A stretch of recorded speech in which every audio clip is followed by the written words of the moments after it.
podcast, Secure Holds Escapes. Before I get into the holds escapes for this podcast file, it is important that listeners understand the military elite tactics and skills for battlefield holds escapes are from our European military elite training packages and provide deadly life or limb destruction means and methods in all forms of threat neutralization, including secure holds escapes.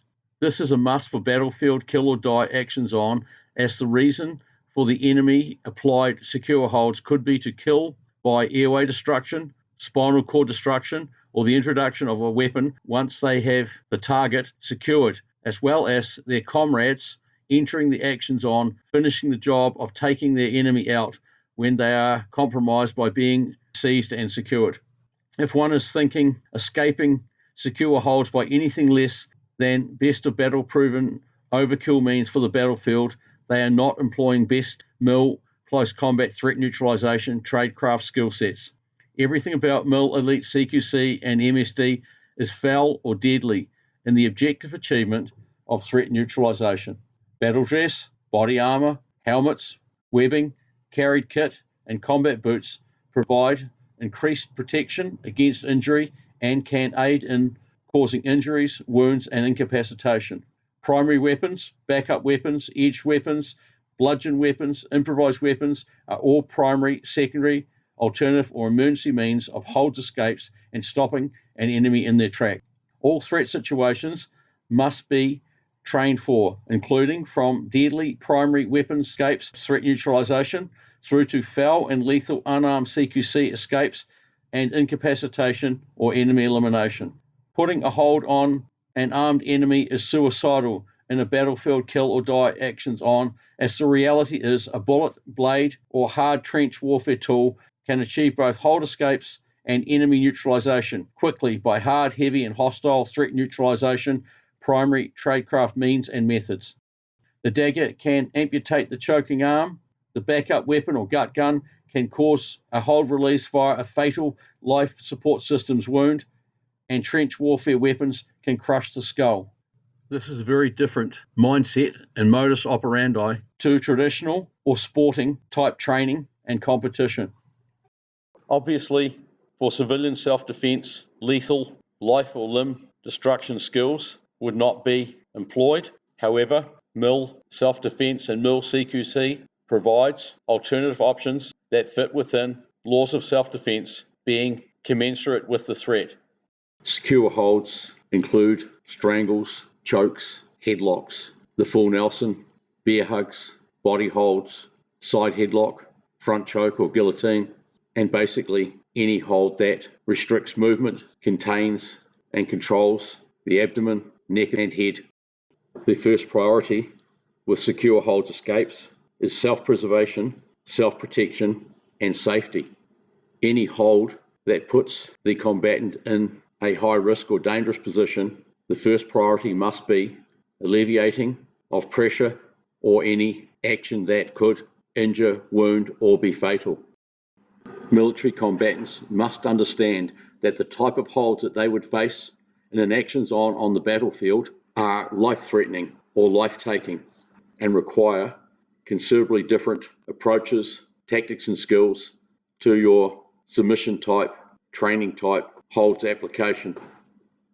Combatants need to be familiar with hold specifics, individual holds, the risks of specific holds, and how to effectively prevent or escape all holds.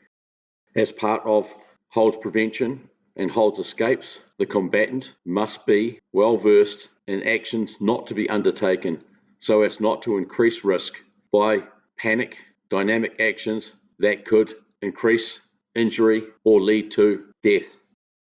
Sudden dropping to the deck, reaching back behind oneself, or providing enemy with space, range and opportunity to execute powerful striking or kicking actions must be eliminated or reduced to the lowest threat level possible. If compromised, seized and secured in a secure hold, understanding how to immediately relieve pressure to the throat, eyes, cervical spine, carotid arteries, hair, abdomen as in gut wrenching to relieve pressure on internal organs is essential.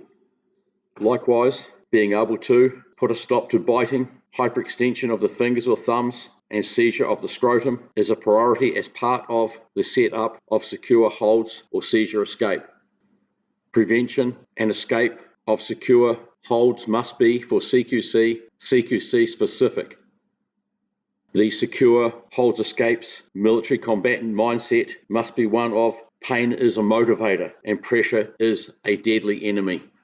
There are a wide range of CQC tradecraft training practices and principles that combatants must fully understand to enable safe and effective prevention or escapes of secure holds.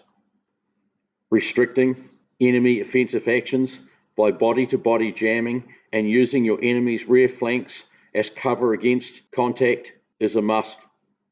Frontal, side and rear flanks risk reduction tactics are the difference between being able to set up and employ effective secure holds escapes and falling victim to close to point blank range assault actions.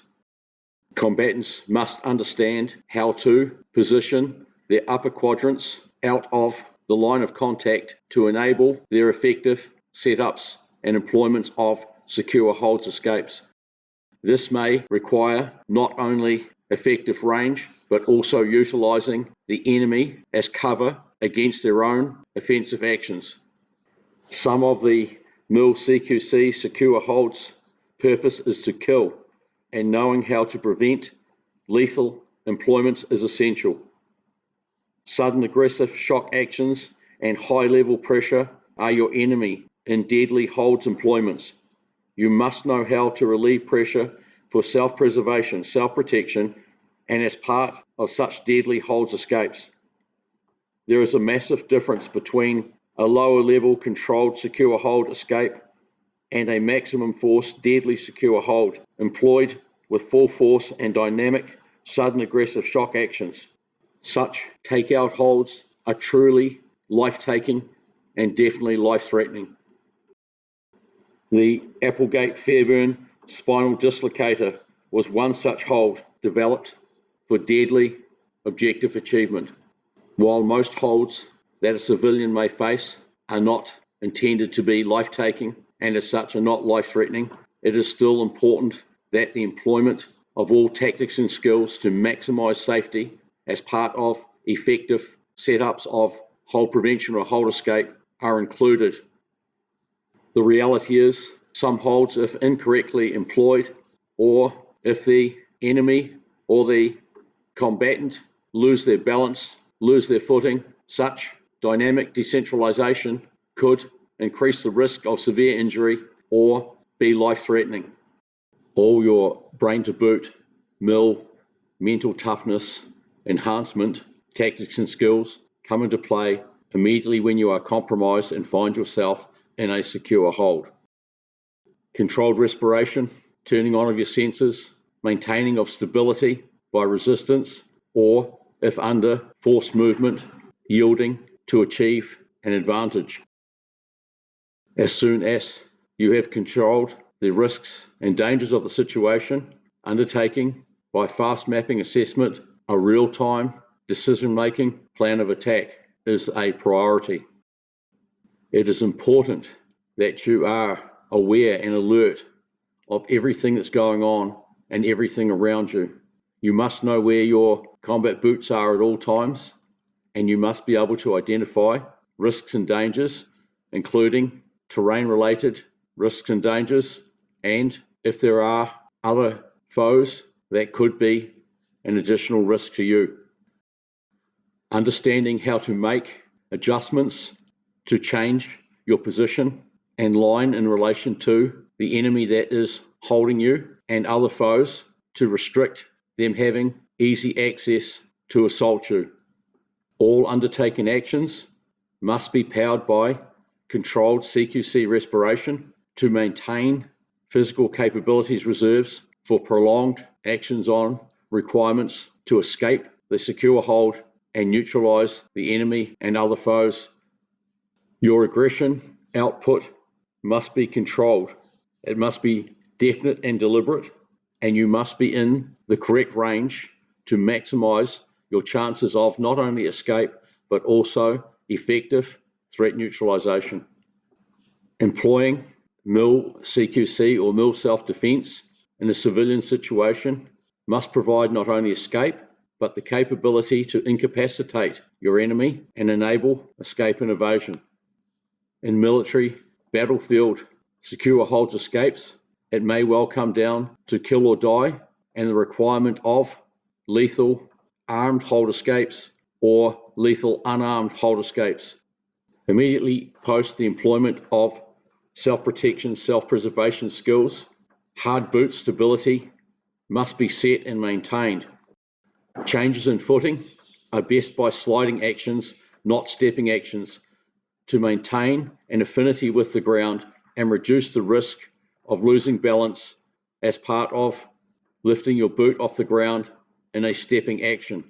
Setting a range, stance and position that reduces personal threat risk to yourself while putting you in a position to be able to, with minimum effort, target your enemy's extremities, delicate human senses, or bodily vitals that could interfere with their capability to be a combative threat. The difference between MIL secure hold escapes on the battlefield and civilian self-defense hold escapes is that once safety, self-preservation and stability actions have been taken on the battlefield, the MIL combatant may use a primary, backup or improvised or edged weapon to escape the hold, and this maximizes expedient escape and enemy threat neutralization, whereas the civvy self-defense situation requires unarmed escape means and unarmed methods of attacker or assaulter incapacitation.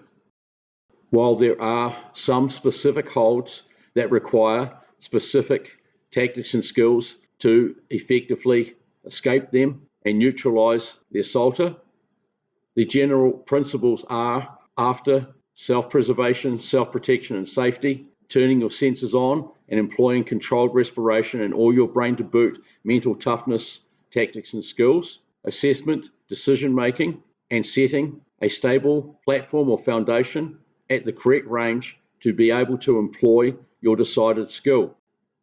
Your decided option to escape your enemy's hold on you should target available human anatomy targets, and preferably soft targets or targets that you have considerably more than the required capability to effectively achieve your objective. Small, soft or vulnerable targets provide the safest and easiest means of effectively escaping the hold on you and being able to escape and evade, or threat neutralize, then escape and evade. Destruction of the knee joint or kneecap ligaments to cause decentralization and enemy incapacitation is a simple means of achieving the objective where the combat boot and the leg provide considerably more velocity than required to destroy the ligaments of the kneecap or knee joint. Targeting soft targets like fingers or thumbs, eyes or airway are effective means of causing a release and enabling escape and evasion, or incapacitation and escape and evasion. Seizing or securing the enemy or their battle dress as part of the employment of your targeting of their soft, small or sensitive targets using opposing forces increases the effectiveness and expedience of the escape by considerable. You are going to be employing these skills at body contact range, and any seizure of the enemy should cause effects including stunning, concussion, and this will take their mind and actions off the hold they have on you. And when immediately followed up with targeting of small, soft, sensitive targets, the likelihood of rapid escape will be possible. The combatant must be prepared to ravage the enemy by employing multiple impact contact strikes, stamp kicks, or targeting of sensitive life support systems or human anatomy sensors until the enemy is overcome and they have released their grip on you. This may require changing of targets as the autonomic reactions to targeting of soft, sensitive, delicate targets may force the enemy into self-preservation and the protection, covering or moving of the target, and if the target becomes unavailable, identifying the next closest, most effective means of escaping the hold is a priority. Understanding the full risks, dangers and effects of holds is very important so as not to increase the risk or danger by employing a sudden dramatic movement that could in fact be fatal, such as dropping down when in a full Nelson and causing neck-related injuries and spinal cord-related injuries that could cause paralysis or even death. Knowledge is power, and you must fully understand risks and dangers of specific holds and how best to reduce the risk to the lowest level humanly possible, and then exploit every opportunity, every opening, every weakness to destruction to effectively escape and incapacitate the enemy and escape and evade. Effectively take advantage of every advantage you have over your enemy. The hard sole of your combat boot, targeting the genitals, bent fork fingers attack to the eyes, and many other foul, effective means of forcing a release of the hold on you and enemy incapacitation. Compound dislocation of the fingers or thumbs is a very effective means of forcing a release. On the battlefield, in a military close quarters combat, kill or die actions on, the breaking of the neck and destruction of the spinal cord will put an instant end to hostilities. Improvised implements or improvised weapons by utilizing any hard objects that you may have on your person will certainly speed up an escape and release of a hold. The improvised object for MIL CQC holds escapes does not have to be large. It just needs to be harder than human tissue, sensitive vitals and human senses, and used at point blank range to target such sensitive human anatomy bodily vitals. Like with the Declare War Against Rape package I developed, the hair clip and safety pin are not regarded as a military weapon. However, they may be small and light, but when used against soft targets, their effect is immediate. MIL self-defense and MIL CQC holds escapes options do not require fine motor skills. They do not require excessive physicality. However, they do provide the quickest, safest, and most effective means of making someone let go of you. The enemy's mistake was seizing, securing, and holding you when your attention was target their delicate, essential human senses and life support systems, making statically holding you in a secure hold a suicidal action. Ruthless, covert, discreet, or masked targeting of these small, soft, important, combative required targets, and often the first indicator the enemy will have of your escape attempt is when they find themselves incapacitated or, for military kill or die situations, eliminated. The MIL CQC and MIL self-defense tactics and skills, not having any complex components or excessive physical requirements, make hold escapes that much more guaranteed. To the CQC practical realist, this mindset and skill set makes complete sense and comes down to not taking your enemy on, but taking them out either by incapacitation or for kill or die battlefield actions on enemy elimination. Unorthodox, ruthless, dirty, foul, or deadly means provide your best chances of rapid, effective, secure holds escapes and threat neutralization. The combatant should be skilled in all secure holds escapes contingency options to be ready for the unexpected and must be able to effectively, by resistance, prevent movement, lifting, tripping, sweeping, throwing as part of the setting up and employment of secure holds escapes. Confidence is increased by considerable when you know that targeting these small, soft, sensitive human senses or life support vitals will cause an autonomic reaction and a release of the hold on you, as will an improvised object that is hard, sharp or hot, and make secure holds escape as close and guaranteed as combatively humanly possible. Understanding how forced movement can be stopped. For example, the enemy will not want to push forward to decentralize you backwards when you've seized the back of their head and when you have your thumb in their eyeball. Likewise, they will not want to break away to their rear flanks when you are wringing and pulling on their scrotum. In military, CQC, battlefield holds escapes, it comes down to ruthless brutality. If your arms are tied up, you may have to turn your head and sink your molars in to the end of their nose. You may have to ram a hard finger up the nose, hook it and rip it out. Things that may not be human to some people in a kill or die situation become essential. While in civilian self-defense, you are not going to be using lethal skills, you still need to be able to target small, soft targets that provide the best chances of hold escape and threat neutralization by assaulter incapacitation. You are best at what you master, and if it is for battlefield or civilian self-defense, you want to master the most proven, effective means of objective achievement commensurate with the threat and rules of engagement or civilian laws of self-defense. You must be able to hard target yourself, often using the enemy as cover and protection against themselves. And this is important because any formidable foe in an actions on will do what it takes to cause you harm. And you must be able to, through sound tactics and skills, reduce the threat against you and quickly and quietly employ your secure hold escape and threat neutralization. When compromised, if things go wrong and your stability is destroyed and you find yourself decentralized, you must be able to recover your hard boots footing, escape and evade, or continue with your enemy soft sensitive target's destruction on the deck. Effectively, you're turning the hunter into the hunted.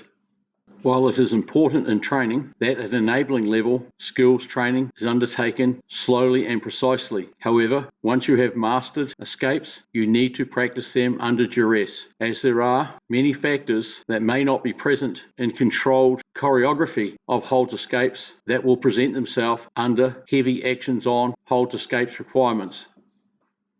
While SOPs and safety precautions are very important in training, it is also very important that, once skilled, combatants train in an irregular, unorthodox manner up against increased force and unpredictability to effectively hone their skills to enable them to be able to escape forcefully applied secure holds.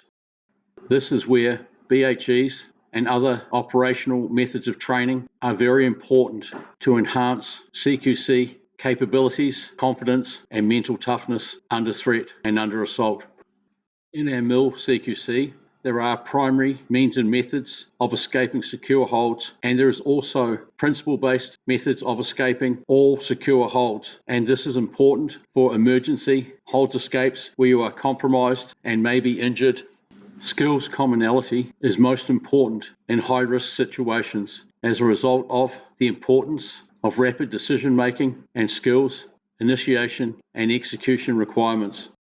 Our European military CQC, being same or similar system, provides skills commonality with skills being principle-based, and this provides advantages under high-risk threat, including when seized and secured and being held in a secure hold. It is very important that combatants understand the reasoning why an enemy may have put them in a secure hold, and that could be because it is their skill strength or because they want to secure you in order to employ other threats that may include weapons, takedowns, or submission skills. So the quicker you can make yourself safe and ready and escape the hold by overkill, foul, battle-proven means, putting an end to hostilities, the better.